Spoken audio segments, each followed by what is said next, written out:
My name is Rose Scott, and I was born in Vienna, Austria, on January the 4th, 1929.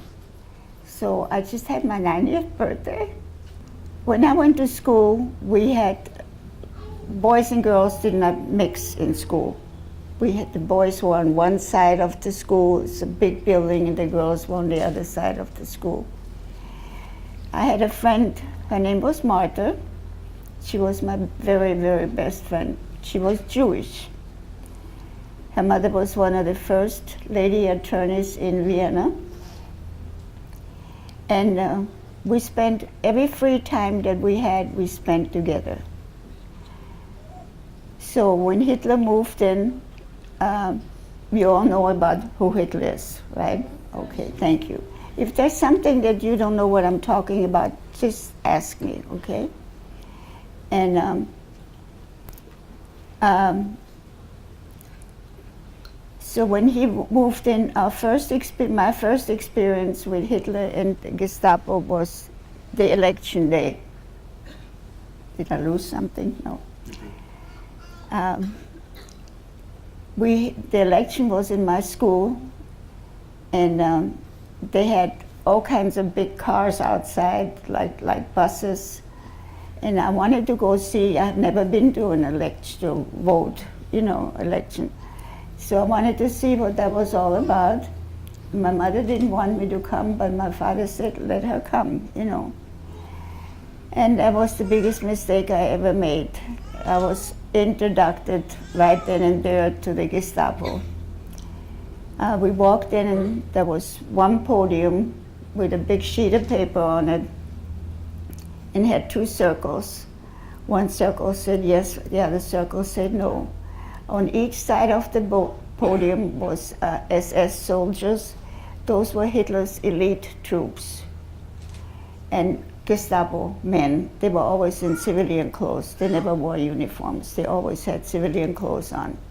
And you recognized them by their insignia that they had. And after a while you just had to look at them and you know who was Gestapo and who wasn't, And so we got up to the podium, and my mother was not going to vote for Hitler. That was completely out with her. But when she was reaching over to make the cross in no, the Gestapo man said to her, is this your daughter? And she said yes. And he says, if you want to see her again, you better put yes in there.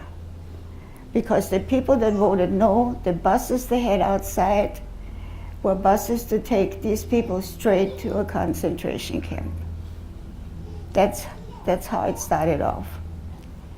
So from that day on, we never had any peace. Our country was not the same anymore. Our religious instructions in school were canceled if you were a Catholic. So we had no more religious instructions. The churches were closed. We could not have baptism anymore, Holy Communion, weddings, anything like that that had to do with the church. You couldn't do it anymore. The priests could not do anything for you. If they did, they were taken to the concentration camp. So remember, it wasn't just the Jews that were in the concentration camp. It was everybody that was against his regime. And whether it was a priest or a doctor or a little child, it didn't matter. They took you straight to the camp. We didn't know at that time how many camps we had in the area. We didn't find that out until the war was almost over, And so anyway, my little friend Martha, I still was seeing her every day, and she went to the same class with me. And my mother said, don't be surprised if one day you come to school and Martha will not be there because the Gestapo is picking up all the Jews, Just thinking of that would happen to her. I still get very emotional, so you have to forgive me. And sure enough, one day we came to school and the teacher said, now there will be some SS soldiers coming in here and some Gestapo. They're going to ask several students some questions. And don't worry about everything is okay, you know. And Martha was very petite, very tiny. She was sitting in the front row. I was always taller than the other kids, so I was in the back row. And when they walked in, they walked straight over to her, and my heart just sank. And asked her questions and asked her her name, which she told them. Then they told her to get her stuff. She has to come with them. She turned around and looked at me, and I couldn't do anything. So I tried to stand up and say something. My teacher motioned me, sit down. You know, she just motioned me to sit down, because if I would have said something, they would have taken me too, you know. So they took her that day, and she lived in a beautiful villa about half an hour from the school. And it's a long way to walk, you know. After class was over, I ran all the way to her house. I wanted to see her, make sure she's okay. When I got there, they had everything blocked off, and the SS was there, the Gestapo was there, and I asked them if I could please go in to see her. They said no, she's already gone. We took her to a nice place where all the Jews are going to be, and they're going to be very happy there, you know. And I said, well, can I just talk to one of their servants in there? And they said, no, there's nobody left in this house. So I ran home again, and I told my mother, and I didn't stop crying. This is the last time I saw her, when they took her out of the class. So you can imagine the fear I had for her, because she was so fragile. I know she wouldn't survive in a concentration camp, you know. And it was a short time after that, my uncle met me in the basement of our building, which I was surprised, because he didn't live with us, you know. He never came to the basement. And he said, I need to talk to you. Am I going out of term? Well, the note first came. Oh, the note, yeah. To me at the cemetery. I came out of class, and a little boy came over and handed me a note. And it was from my uncle. He wanted to see me, you know. So we made arrangements to meet, and he explained to me what he was doing. He was working for the underground. The underground is people that help the Jews to find hiding places, to find food, some of them to help them to get out of the country where they would be safe. And it was a very, very hard job. You really had to be strong and sincere wanting to help these people, because if you weren't, you couldn't have done it, you know. He didn't know how I felt about the Jews, because I haven't seen him in a long time.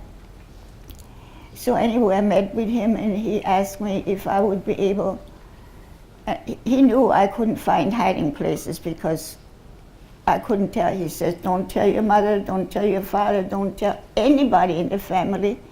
If you're going to help me, don't tell anybody. So what he was doing, besides finding hiding places for them, was trying to gather food up to bring to them, because they had nothing to eat, you know.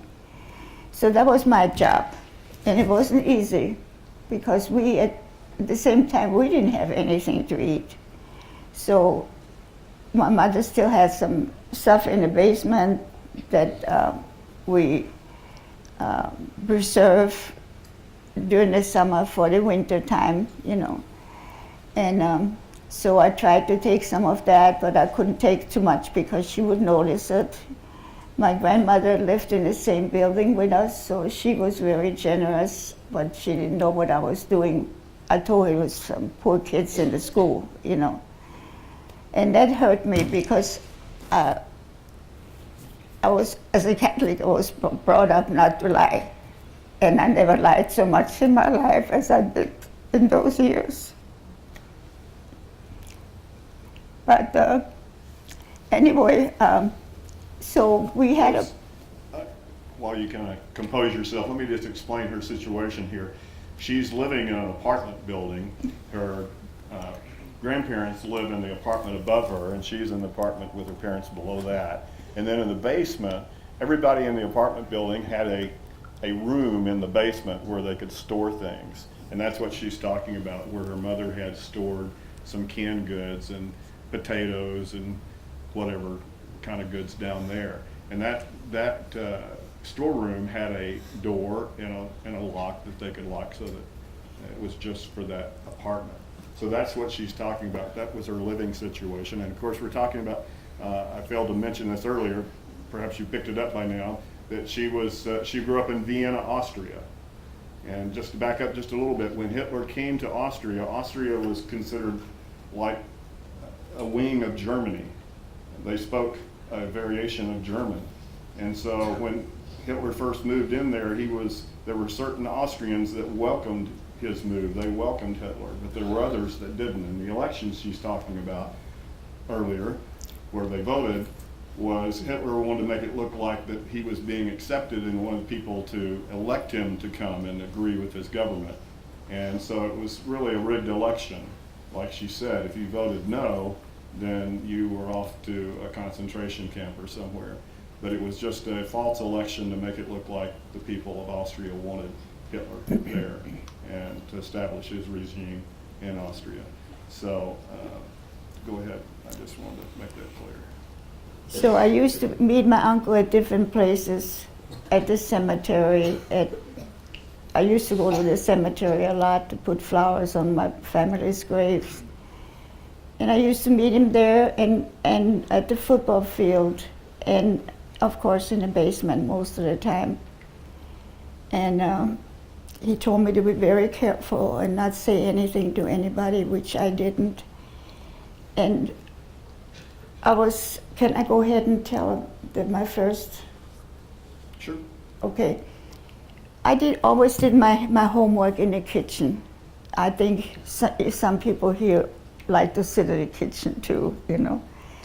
And I was doing my homework, and the kitchen window from the kitchen looked out on the foyer, but it had two little curtains on the window, so you couldn't really see who was out there. There was a knock on the door, and I got up to see who it was, and it was two SS soldiers and some Gestapo men. And they said, put on your jacket. It was winter time. You have to come with us. We need to ask you some questions. And I told them, I said, I am doing my homework and I can't go anywhere without telling my mother. My father was in the army, in the German army. I can't leave. Am I okay? Yeah, I think you're okay. And they said, don't worry about that, we'll notify your mother, but you have to come with us. Well, just thinking of that I'm going to the Gestapo headquarters, I didn't want to let him know how scared I was. I was very, very scared, trust me. But I didn't want to show it. We got there, and they put me in a room, small room with a table and a few chairs. And they said, well, we're going to send somebody in to ask you some questions, and you better tell them the truth. So sure enough, they came and asked me where my uncle was. I said, I don't know. I haven't seen him in a long time. And I'm a bad liar.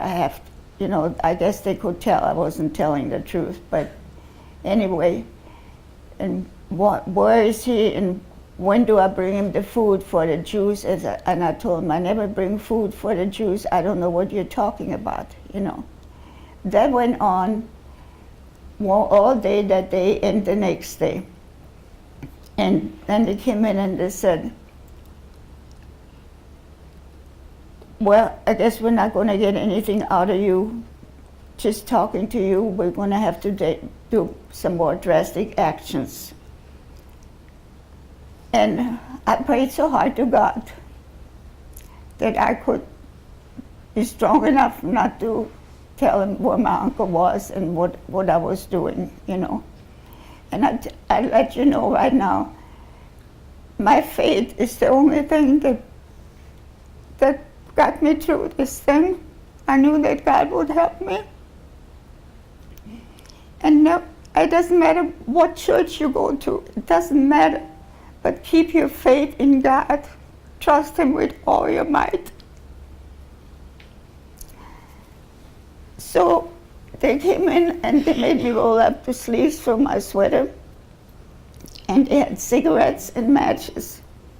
And they took the cigarettes, they put my sleeves all the way up to my neck. And they took the cigarettes and the matches and they dug them into my skin. And it hurt so bad, and you could smell the skin where they burned it, you know. And especially when they got up to the neck.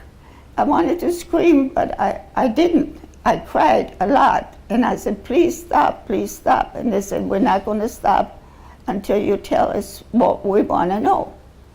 And I said, I can't tell you because I don't know anything. By that time, I was not scared anymore. I was angry, so angry that they would do that to a little girl. So I said to myself, can you imagine what they're doing to those people in the concentration camps when they do this to a little girl? Anyway, that went on for another day. And finally, they gave me money for the streetcar and told me I could go home, but they would see me again. And next time wouldn't be that easy for me.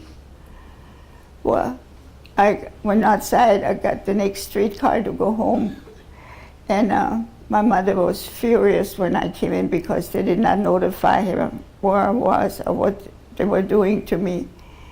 And so before she cooled off and everything, she let me tell her that what happened. She couldn't believe it, and she just cried. She called my grandmother down, and my grandmother put some salve on me. I looked like I had a disease, you know. All that stuff was sticking to my skin from the burns. I couldn't go to school the next day because I was in such pain. I mean, tremendous pain. I didn't see my uncle for quite a while after that because my mother had a feeling that I knew where he was, but I couldn't tell anybody.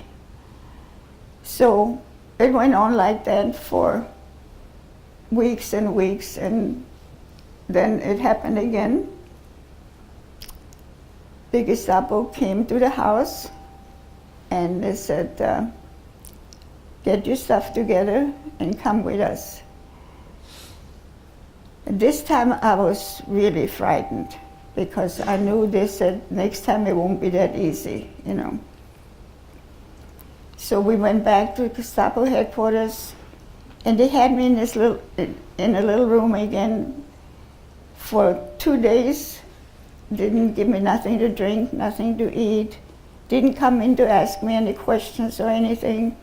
And finally they came in and they said, okay, are you ready to tell us what we want to know? And I said, I tell you anything I know, but I don't know where my uncle is, and I don't know nothing about taking food to the Jews. So they said, okay, you have to tell me the next part because I can't. What they did, like she said before, this room had a small table and like 4 chairs, and she was sitting in one of the chairs. So one of the SS troops came over and took the table that was in front of her and just threw it across the room. And then he brought one of the chairs and put it directly in front of her chair and took her heels of her feet and put it up on the chair. If you can imagine what I'm saying, the chair is here. So he took both feet, put her heels up on the chair, and then he brought up a 3rd chair and put it perpendicular to the other 2 chairs. And he got up on top of this chair and proceeded to jump onto her knees. She's about your age, any one of you girls here in the front row, about your size, and he's a guy weighing probably 220 pounds. So you can imagine her little legs are no match for his weight. And she not only broke her leg, she had what's called a compound fracture. The bone came through the skin and was exposed right at her knee. So she was in shock from that point on. We spent a lot of time talking about this when I interviewed her about this, and it was just excruciating to the point that she couldn't comprehend what had happened to her. And she did realize at the last second what was about to happen. I mean, she did realize this guy's going to jump on my legs, and she went, no, no, please, no. But he said, you get what you get, and jumped onto her leg. After that, you would think, well, they would show some mercy. I'm sorry, got my back to somebody. Show some mercy and, give her medical attention. Instead, one of the SS troops grabbed her up in his arms and proceeded to take her outside into the snowy winter. There was slush. You know how snow starts to melt after a while, and there's just a pile of it along the curb. Takes her out in front of the Gestapo headquarters and tosses her into the snow. And so, Rose, you want to pick up there with your story? Like Gary says, I was in such pain. All I wanted to do is scream, but I didn't. I just cried. I couldn't stop crying. And I was trying to get somebody's attention to stop so I could tell him to notify my parents, my mother. And but nobody wanted to stop because it was right in front of Gestapo headquarters, and everybody was terrified of the Gestapo, so nobody wanted to stop and talk to me. And finally, at that time, people didn't have telephones at home like you do now, So if you want to get a message to somebody, you had to have a friend that had a phone that could take a message to your parents. And as it was, in the building that I lived in, there was a grocery store on the bottom floor. And whenever we needed to have a message sent to anybody from the family, we could call the grocery store and they would give him the notice. So I kept trying for somebody to stop. Finally, a very young man stopped, and I said, please, I give you a phone number. Would you please call my mother and tell her I cannot walk, tell her where I am. They have to pick me up, And I gave him the number. He didn't write it down because he wanted to get away from there as soon as possible. And that was about 7 o'clock in the evening, and I sat there and I waited and I waited and I waited, and nothing happened. Nobody came, and I knew it was getting close to where the last trolleys would pass by, and God put him on my mother on the last trolley, and she came with a man a friend from our building, and they carried me on to the trolley.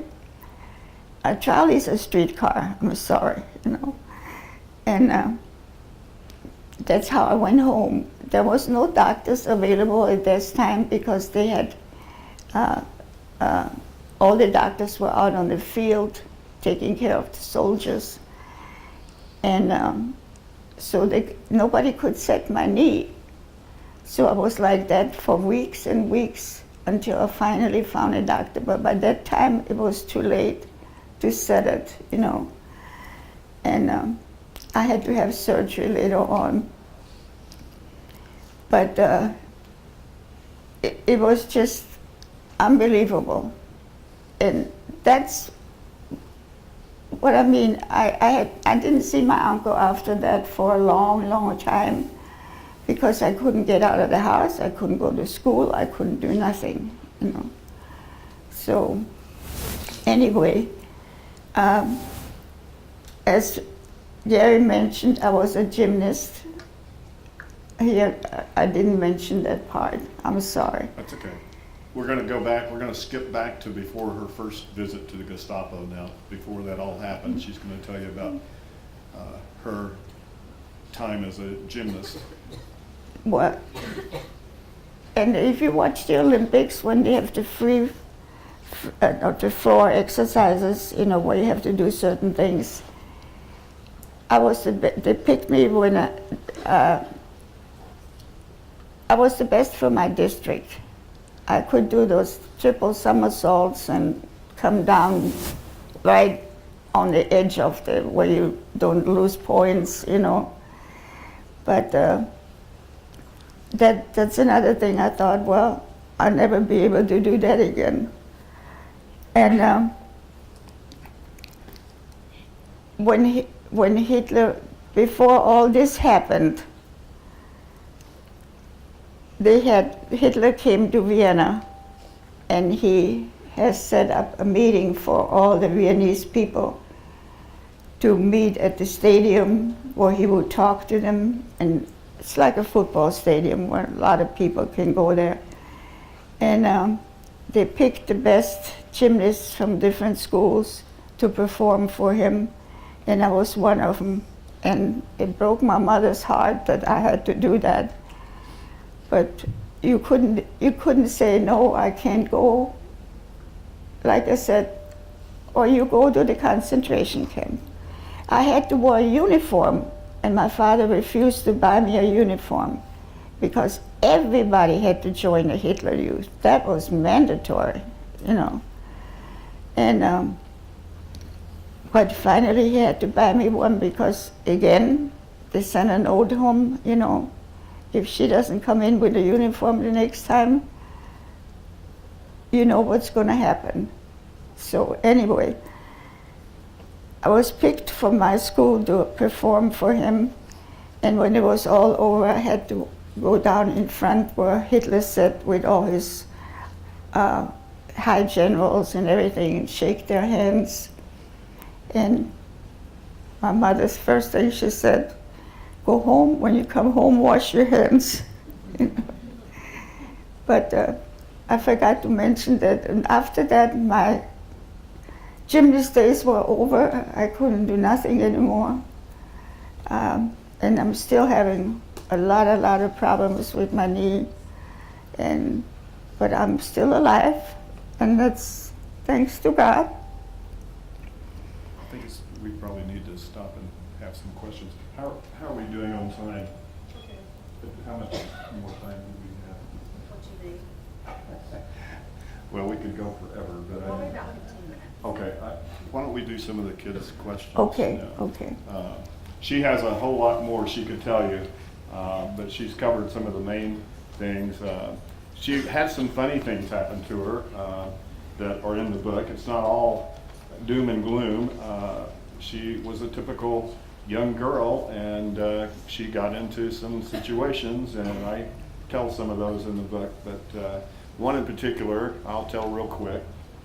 She used to spend the summers before Hitler came to Vienna she would go out during her summer vacation from school and spend time with her uncle and aunt who lived in the countryside about an hour or so away from Vienna. And she would go by train and visit them for a couple of weeks in the summer. Well, in Germany, in Austria, it's just understood that you have wine with your meals, and it flows at meals as much as water does here. So it was nothing for the workers to take a bottle of wine with them to the field to work. And if they ran out, every farmer had a cellar, a wine cellar, where they produced their own wine from their own grapes each year. And so somebody would go back from the field to get and fill the bottle. Well, they had this siphon technique that you used to get it out of the big barrel where it was stored in the cellar into the bottle. And you would siphon it up into this globe of glass and then pour it into the bottle. Well, Rose had seen her cousins do it on the farm, but she had never done it herself. So this day she tells them, I will go do it for you. You do not have to go. I will go back and do it. She's all of 10 years old. So she goes back, and in the process of siphoning the wine out of the barrel, she drinks more wine than she gets into the bottle.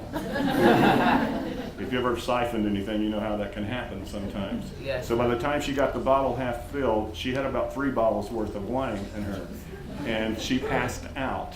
And so the cousins in the field got word after about an hour, and they went and found her passed out. So she was the talk of the little village, the little girl who got soused on the wine. So there are some fun stories in the book as well. These questions that you gave to Ms. Sutton are excellent. I'm amazed. I'm really amazed. We talked about it on the way over here this morning. I printed them out for her to read, and so we want to try and cover as many of these as we can. And she's kind of already talked about a couple of these, but let me ask it anyway. Rose, how did you cope after seeing the terrible things done to the people, like on the street? How did I Jews? cope with that? How did you cope with that? Well, first of all, I would think of Martha, my little friend. You know, I would have done anything for her. And I thought about all the other people that I knew, store owners, business people, that they were gone. You know, they were all gone. And you wonder what happened to them. And the churches were closed. You couldn't go and pray or talk to a priest or nothing. So all I did was pray. And that's the only thing that got me through.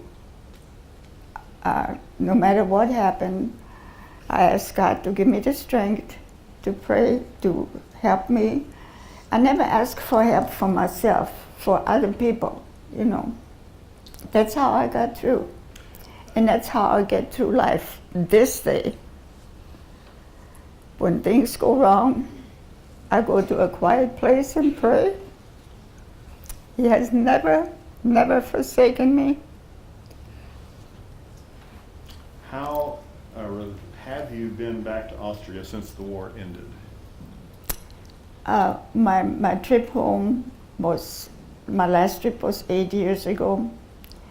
And they were still building some of the buildings up. As a matter of fact, the building that I lived in was just finished being rebuilt. And my school was being rebuilt completely new. And it was wonderful to see all the places. Can I tell my experience with the butcher shop? It's your program. In Austria, we have horse butcher shops. And you can go to a butcher shop and buy horse meat. And it's not illegal, you know. I mean, they eat that, you know. So when I was a little kid and somebody gave me a nickel or something for an errand, I used to go to the horse butcher shop and buy me a piece of bologna, because it is the best bologna in the world. We'll take our word for that.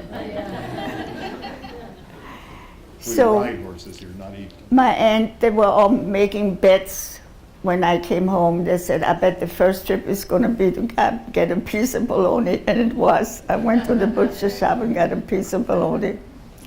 And you know, I don't know what I ate during the war. There was no more dogs, no more cats. Cats,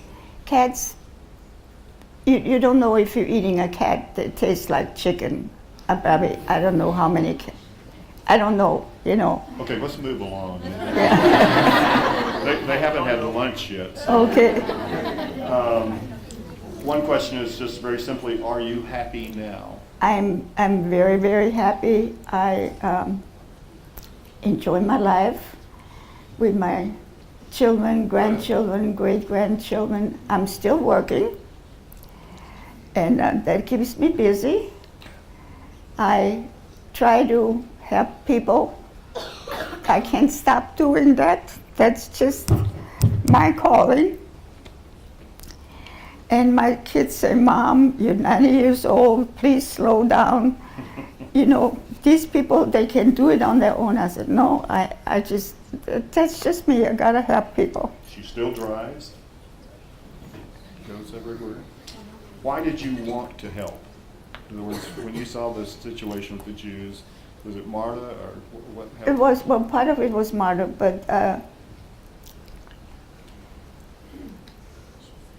Jesus put us on this world to help each other.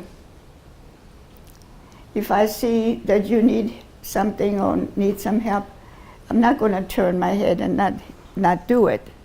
Again, like I said, that's just me. And if nobody feels like, oh, well, somebody else will help them, you don't know if somebody else will help them. You know, so you go ahead and do it. Back to that question about, or you responded that you still work. They want to know what you do, what type of work you do I'm a church secretary. for her Catholic church. Yeah. And it is a busy job, and sometimes she usually tries to work just once or twice a week, but there have been times when she's worked all week, and it's a hard job. It really is. It is. It's a very hard job.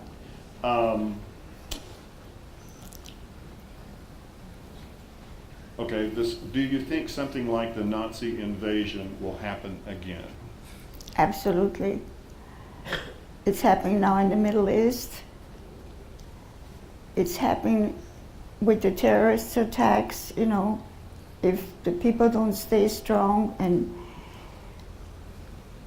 it's happening everywhere. Not to the same effect as Hitler did it, but who knows, somebody may come along that is just as crazy as he was, you know, and yes, it could happen again. Okay. Did you ever want to give up? No, no, giving up is not in my vocabulary.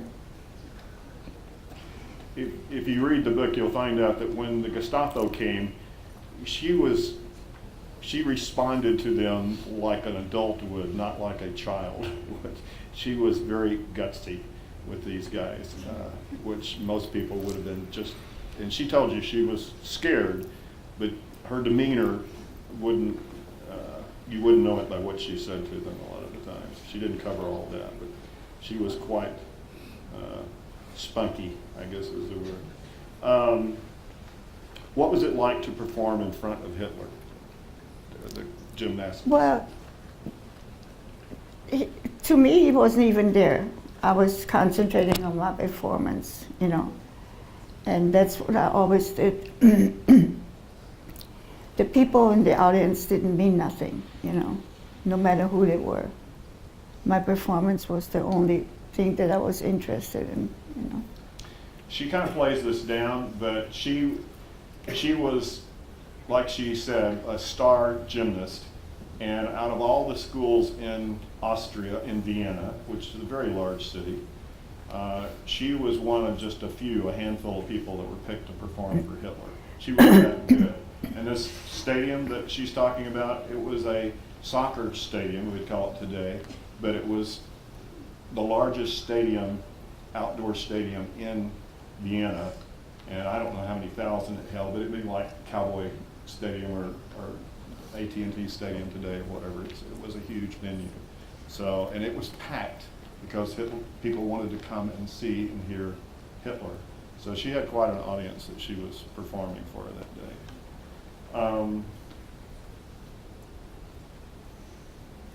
She's already covered this, but I'm just going to let her do it again.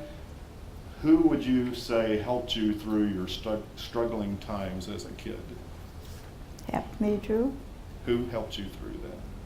I have to go back to the same question. Above, God. yeah. Okay. And you know, she mentioned at one point she had to do a lot of lying, and the reason was because she couldn't tell anyone, even her parents, about what she was doing to help her uncle. You have to understand, her uncle was sort of estranged from the rest of the family, so she always liked him, not from her. She always kind of was his favorite, and that's the reason he approached her in the first place. But just had it not even been about Hitler, just in the family dynamics, if she had told her mother she was working with her estranged uncle, that would have gotten her in trouble just all by itself. But the fact she was putting the rest of the family in danger by working with him, that's the reason she had to keep all of this so secret. And so she had to lie to her mother, to her grandparents, to just about everybody else in her family. about what she was doing. If the question ever came up as to why you're doing this, she had to come up with a lie to cover it, like her stealing or taking food, acquiring food. She had to come up with stories as to why she was doing it. I tell you that because being a woman of faith, like Rose is and was even then, she would cry herself to sleep at night, asking God to forgive her for lying to her parents. That's how much it affected her. And you can imagine that for a small girl like yourselves, a small child, that was hard for her to have to do that. A couple more here, Will. How did you end up in Texas? It was a practical one. Oh, She just got on a boat and ended up in Dallas.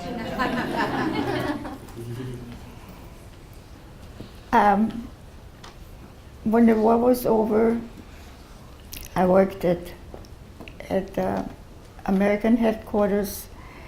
Now, by that time, I was not quite 14, and I spoke English, but not very good.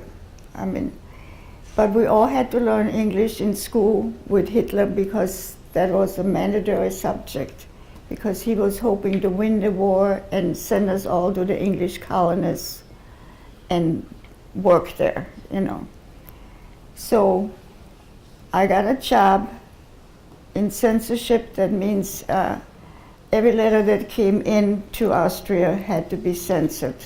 And if there was something in the letter that didn't look good to you, you had to cut it out, Anyway, I had to take shorthand, dictation shorthand. I took shorthand in school, but that wasn't in Austrian and German. So I had to translate that into English, and it was a mess. Anyway, I met my husband there, and we got married a year and a half later. He was a soldier. He was an American soldier. Yeah, American soldier. And that's how I ended up in Texas. He was from San Antonio, so Yeah. I came back to Texas. Okay, quickly. How can we stop racism? Oh. All right. When God made all of us, He said, I'm making you in my own image. So that means everyone. So you see a black person, you see a Chinese person, remember they're made in His image. And racism starts at home in a family. That's my opinion. Please, don't repeat that. That's my opinion. The children, they're born. They don't know why they were born black or why they were born yellow or whatever, It's just a sad story, and I don't know how to stop it, but I said, have faith in God, and, when I meet somebody on the street, my children always say to me, Gengi, why do you always smile at everybody? Do you know these people? And I said, no, I don't. Why do you smile at them? I said, because maybe nobody else smiles at them, But that's the only way you can stop racism, yeah. Okay. Can I tell one more story about her? I'll let you. Well, she got married at 17, right? You had to get your parents' permission. I was 16. 16, Yeah. sorry. And she had to get her parents' permission, so they had to journey back to Austria from, she was in Austria, but they had to go back to her home city of Vienna. They were in, where were you when you got married? Salzburg, yeah. Yes. Thank you. I wrote the book, I can't remember. Anyway, she had never been to on an army base, which was in Salzburg. They had the American base there after the war, and her husband was stationed there, so they were there. And he had to go out into the field to do something, and so he told her, go to the commissary, which is like the store on the base, and get some stuff for us to eat. She had never been to any type of grocery store such as this before, and she spoke English fairly well, but some of the written words she didn't know, and unless there was a picture on the can or whatever, she wasn't sure what was in it. And so she went and she just kind of followed the other women around and looked for things, and she would see them getting several cans of something, so she would get it and put it in her basket, not really knowing what she was getting half of the time. So she gets home, and her husband comes home from the field a few days later, and he's looking through the stuff that she's gotten. Oh, by the way, she had not had bananas at all during the war, so she got a stalk of bananas, and on her bus ride back to the apartment after shopping, I'm interjecting this, she had eaten all of the bananas. Oh my God. So all that was in the sack were peels. So when her husband said, what's this? She said, oh, I'm sorry, I ate all the bananas. She didn't tell him on the bus ride home. But anyway, he goes through the cans and he's looking out, and he turns to her and he's smiling and he says, Rose, we don't have a dog. Why did you get all of this cans of dog food? She had like 6 or 8 cans of dog food because one of the other women obviously had a dog and she was feeding dog. Rose said, must be good. She's getting lots of cans, so I'm going to put some in my bag. Oh my God. So anyway, there are some fun stories about some of her escapades in the book. And we just want to say again, thank you so much for having us today. It's been a real joy to be with you, and I just want to thank everyone for inviting us to be here, and I hope you get a chance to read the book, and I hope you can come to the March of Remembrance in April. I'm going to leave some material for your teachers to have on that so we can remind you of it, and thanks again. Thank you.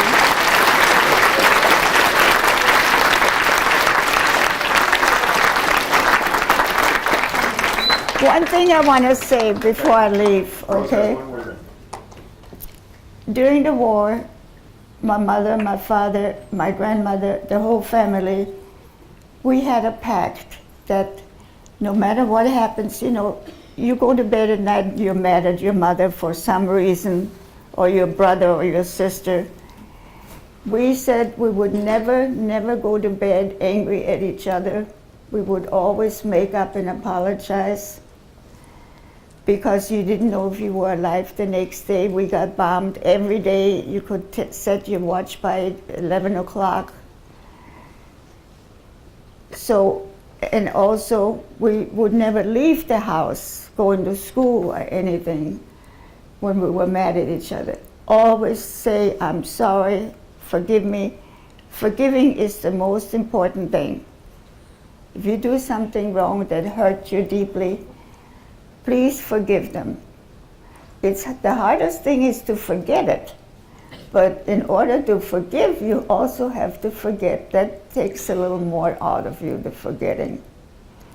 But never leave your house angry at each other or go to bed angry at each other. Please do that. Remember that.